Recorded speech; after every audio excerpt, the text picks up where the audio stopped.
Pat McGuinness National Housing Party, just in Wanstead. Lovely church there behind me. That's Wanstead High Street there. And yeah, remigration and dishonesty within politics. So just going to talk about the remigration question for a little bit. You know, National Housing Party are never going to have a remigration policy for legally settled migrants. You know, illegal migrants, etc. It's not even up for discussion. It says it in the name, doesn't it? Illegal, so they shouldn't be here. And obviously, they need to be immediately deported whenever possible. But this remigration thing, you know, Restore Britain, they, you know, I support them about the illegal immigrants and everything like that.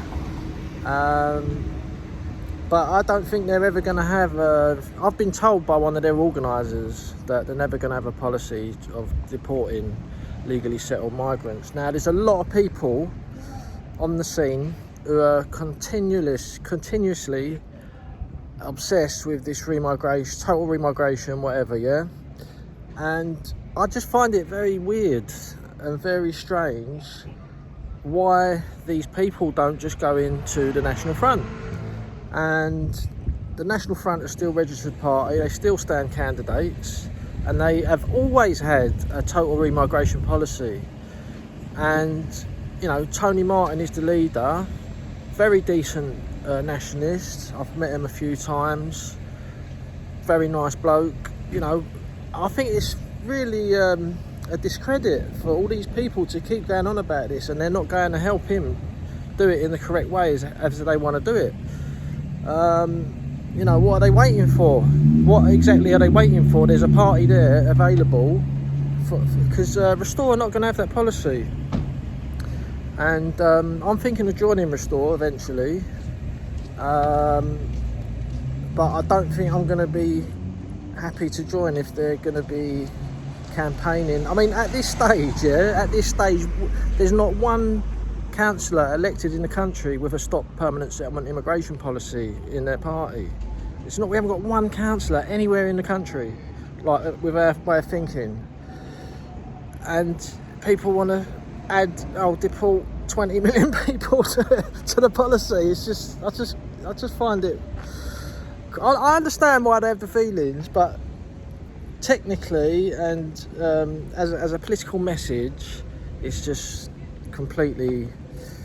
It's just fantasy, and you know, that's just the way I think about it. It doesn't mean they're bad people or anything like that, because I'm of the opinion that we shouldn't have had any permanent settlement immigration. The only way into the country is through a marriage.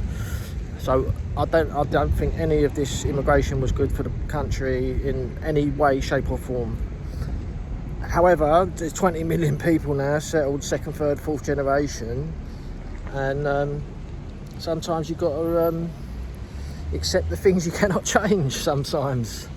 So yeah, Restore, you know, they're going to deport all the illegals, which is good. But yeah, so this remigration thing, and there's been one or two other parties have now adopted this policy of like millions must go, legally settled migrants go. And I'm surprised that, I won't name the name of the party, but I'm surprised they have had that policy taken on. So, you know, it's going to isolate the party. That's just my opinion, because you know, I don't need to go into the details of how problematic having that policy is, because our country is so mixed up now. Practically everyone has got some sort of favourable attitude to one or two immigrants for whatever reason. And in my opinion, you're not going to get a party off the ground with that policy. You know, we need to focus on getting into law to stop giving out UK passports to foreigners. That's the first objective, and also to leave the Refugee Convention and to stop that scam of getting passports. So yeah, that's the remigration issue. And then you've got dishonesty in politics. and you need to be very honest with the public, with your members. And if you start being dishonest, you're doomed. And it's happening with Donald Trump at the moment. He said that he's annihilated the Iranian military 5 or 6 times, and the American bases are still getting hammered with Iranian missiles. So that's one example of dishonesty. And I will actually say this, that Rupert Lowe needs to be honest about his Twitter account, and he should be running his own Twitter account, because if you allow someone else to be running your social media, people are going to start noticing things they're not adding up with what he believes in, because that's exactly what's happened. You know, that's dishonest. You're being dishonest to the public and your members by allowing that to happen. I find it quite amazing that these people, Rupert Lowe and whoever's running his account, is the suspicions who it is. I find it astonishing that a professional party would do that. At the very least, they should write out the thing and send it to Rupert and say, can we tweet this? Because it has clearly caused lots of problems already, and they need to address that. And it should be only Rupert Lowe operating his account, tweeting out his opinions and stuff. That's one example of dishonesty which needs to be avoided. But another big example of dishonesty within politics is Nigel Farage and the channel boat crossings. And he is, as everyone knows, and this has affected Restore as well, because obviously most of the main people in Restore used to be in Reform, and their attitude was these people coming across the channel are illegal immigrants, right? And they all know full well that they're claiming asylum, and there's nothing against the law. There's absolutely nothing against the law for them to do it. That is why they are literally queuing up and advertising it around the world. This is how you get into Britain. You just get on a dinghy, get to the shore, and you claim asylum, and you're not going to be arrested, right? This is what's happening. And I would say at least 70% of the people coming across are from countries where you could easily claim asylum from. Sudan, Afghanistan, Syria, Iraq, Vietnam even. It's so easy to, they're deflecting what is really going on. It's being dishonest. And because Farage kept saying they're illegal immigrants, obviously Restore started becoming bigger and bigger. And, Nigel Farage was asked in an interview, are you going to be deporting these illegal immigrants? And obviously, if there's an illegal immigrant, they need to be removed from the country because they are illegal, they've entered illegally. And he said no, he's not going to deport them. And this caused a massive debate. And Restore, they're still calling them illegals, and they're saying they want to deport them all. Now, Farage then came back, Reform came back and said they will deport them, these people. But the reason he keeps calling them illegals is because he doesn't want to face the elephant in the room, and that is we're signed up to the 1951 UN Refugee Convention. And what it will boil down to in an interview is they will say to them, so what the solution is to completely stop accepting refugees, no matter who they are, right?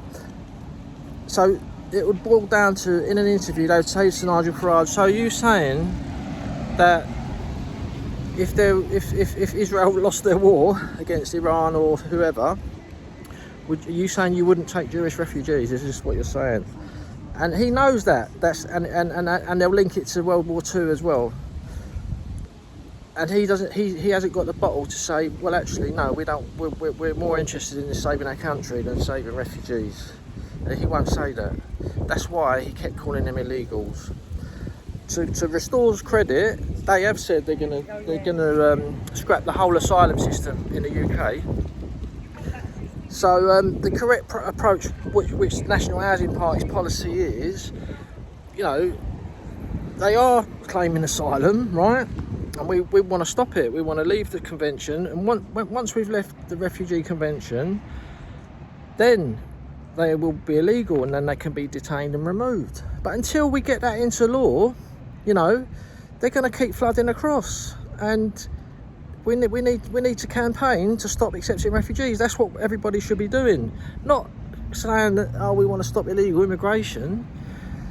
So that's an example of dishonesty that has got Farage in problematic campaigning now, because what's going to happen now is, as I said, a lot of those people could easily qualify as refugees, and they'll find some woman or some family who did come on the dinghies, and then they'll make a massive campaign about it all over the media. Look at this poor family, and Farage, you know, they fled Sudan or Iraq or Syria, wherever they're from, and Farage is going to deport them, and they're fleeing for their lives. And this is you know, what he's too scared to face. So be honest, be straight. You know, National Housing Party have always said we want to leave the convention and not accept any refugees. That's the only way to secure the border at Dover. There's an open door because of the refugee convention. So yeah, the correct way forward would be, we're campaigning to leave the convention, to make it illegal to turn up on a dinghy at Dover, and then when it is illegal, you get a 2-year prison sentence for arriving illegally, because there's no deterrent. In Russia, if you enter Russia illegally, you've got to do, I think it's 2 years hard labour in a slave labour camp. You know, no one's going to want to try and break into their country, are they? So yeah, remigration, you know, of legally settled migrants is a big mistake, in my opinion, to campaign to get a political party off the ground, you know. And we've got to be honest. We need to be honest with our members, with the public. And Farage is not being honest. He's not being honest about the £5 million either, because he would. I personally think that he knew it was going to become an issue. That's why he didn't declare it, and that's his way out of politics. You know, he's got a track record of jumping ship when the heat gets too hot, and that's what I think. That's why he done that, because he, you know, there's no way you're going to be able to get away with that, taking a £5 million donation. So yeah, just that's the video. Remigration and dishonesty within politics. That's the only way we're going to win, is with honesty. And all we got to do is be honest about what's going on, and whatever party does that should be able to gain support, because you don't have to be dishonest about anything what's going on for people to agree with a nationalist party. And also, that's why Christianity is important. That's why we're a Christian nationalist party, is because, you know, every time you go into an interaction, you ask yourself, would Jesus approve of this, what I'm going to say? Is it dishonest? And you know full well whether it is or it isn't. And, you know, as I said earlier, I am thinking about getting behind Restore. But I want to see a policy of stopping permanent settlement immigration. I want that clear in policy. We don't want any more permanent settlement from the West countries, because the West country, the countries in the West have been absolutely flooded with the whole world. So any immigration coming from those countries could possibly be not European people. So we need a complete halt to permanent settlement immigration.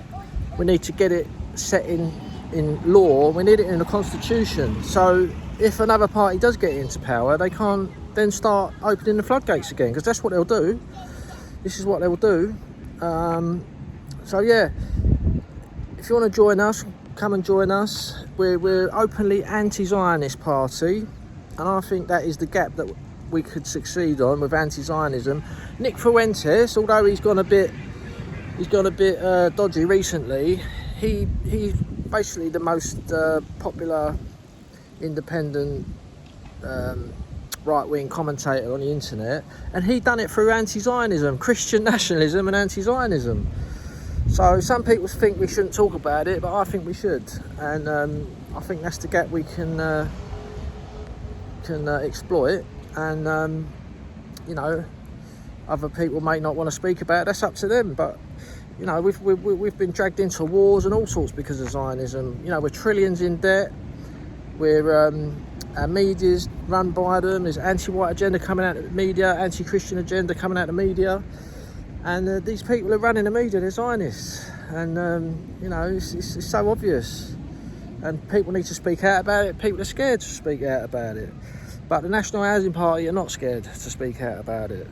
And we don't pick on one group. We openly say we don't want any more foreign religious buildings built in our country. We've got enough Hindu temples, we've got enough synagogues, we've got enough mosques.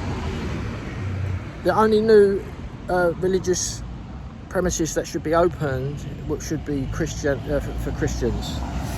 As I said, we've had more than enough of all that sort of stuff. So yeah, we don't pick on one group of people. We're against all immigration, not just one section of the immigrants. So I'll leave it there. If you want to join us, come and join us. You know, we're standing in elections. We've got Lee Bishop in Bedford. I'm going to be helping him do some canvassing.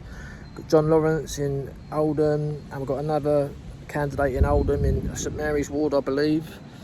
You know, if you want to get involved, just even contact me on X or email us, patrick.mcguinness@nationalhousingparty.uk.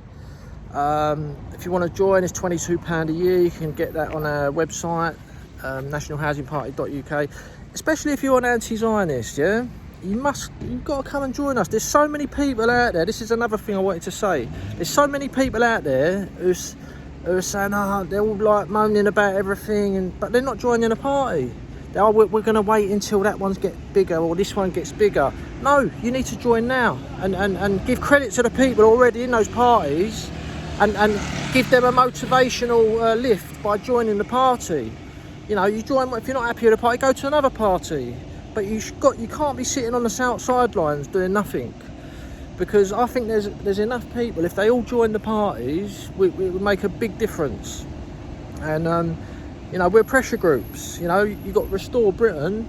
If it wasn't for their pressure, Nigel Farage would never have said he wants to deport all illegal immigrants. He would never have said it, because he said the total opposite before. So although I think the whole strategy with the dingy people is not correct, and they're not doing it in the right way. Obviously, once we've left the Refugee Convention, made it illegal to cross the channel and land on our shores, obviously once we've achieved that, we go back and look at all the ones what did arrive, and if there's a way to get rid of them, yeah, 100% get rid of them. But people are jumping the gun. You've got to look at it in a in a calm and you know, logical way. You know, like I said earlier, the nationalist parties do not have even one councillor elected anywhere in the country with a stop permanent settlement immigration policy in their manifesto. Reform are pro-immigration, and they're not going to scrap the Refugee Convention. They said they're going to pause it for a while. That's no good. The reason we're in this mess is because of that convention at Dover. That's the reason we're in the mess at Dover. And it all leads back to World War II. And as people will know, I don't speak about World War II in public, because we can't have an honest and robust debate about it. Because people, you know, you might say the wrong thing, you could get put in prison. So, and that's because of the hate speech laws, etc., which a lot of the left agree with. So you could say it's their fault. So yeah, if you're sitting on the sidelines, get involved, join a party, stand in your local election, stand up for your community. Everyone's got a lot to say. Well, stand up in your local community, in your local election. That's what you got to do. If you've got so much to say and you think everyone else is doing it wrong, show us how it's done. Be part of the fight back. Don't sit back and expect other people to do the hard work.